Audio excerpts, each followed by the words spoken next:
வசனங்களே சொல்லியிருக்கு. நிச்சயமா ஒப்புதான். நீங்க மது விளக்க உத்தரவு போட்டு முடியாது. மது விளக்கு என்ன பண்ணுறீங்க? சரக்கு. ஆமா, அது நான் வந்து சரக்குக்கு அடிமையான நம்பிக்கை திருப்பதி என்று திரைமறைச்சு எழுதியது 2-3 கோர்ட்டில் போயிடுச்சு. மனைவி வந்து மது விளக்குக்காக போராடுவாங்க. அவங்க பயங்கர உறுதியாக இருக்கும் பட்சத்தில் இது சும்மா தனியாக தான் இருக்கும்.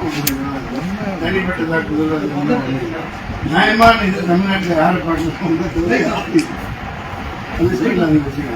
தான்.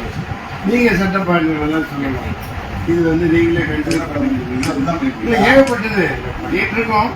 இந்த விஜய் படம் அது இதை முடிச்சுட்டு தான் போகிறேன்னு அவங்களுக்கே சொல்லிட்டோம். கடைசிக்கு தான் ரைட் பண்ணுறாங்க. ஐயா 8ஆம் தேதி குறிக்கிறது 9ஆம் தேதி பகல்ல சரிங்க சரிங்க அதுக்கு தான் கிடைச்சிருக்கு. வந்தீங்கன்னா 9ஆம் தேதி எழுதிதான் போறீங்க. இப்பொழுதுதான் ஐயா ஒரு 5 மணி நேரம் உட்காந்து இருந்துச்சுன்னா சரிங்க. ஒரு பக்கத்தில் ஒரு நீதிபதி தேவை சும்மா கம்மியாக இருக்காரு. ஏன்னா 20 பெஞ்சு நான் ஒரு பெரிய ஆர்டர் கிடைத்தது எல்லாம் நல்லா இருக்கு நல்லா இருக்கு. உங்களை நம்பி தான் இருக்கு எல்லாம் தேவை.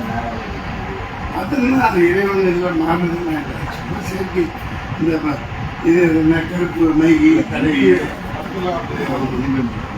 நீங்க உங்களை எல்லாத்தையும் கேட்டீங்க. நீங்க எல்லாம் பேசி பண்ணிருக்கீங்க. மார்க்கெட்டில் காய்கறிகள்லாம் எல்லாம் மார்க்கெட்டு எல்லாம் உங்கள் வீட்டில் தான் காய்கறி நிறைய சொல்கிறேன்.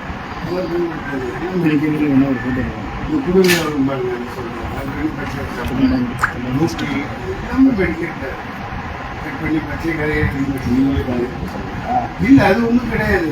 அந்த அளவுக்கு இருக்கு நேரங்கள் இல்லையே. பசங்க மாதிரி இருக்காங்க. பாரபட்சமற்ற நடுநிலையான உண்மை செய்திகளை உடனுக்குடன் அறிந்து கொள்ளவும் நண்பர்களுடன் பகிரவும் புதிய தலைமுறை யூடியூப் சேனலை சப்ஸ்கிரைப் செய்யுங்கள். இணைந்திருங்கள்.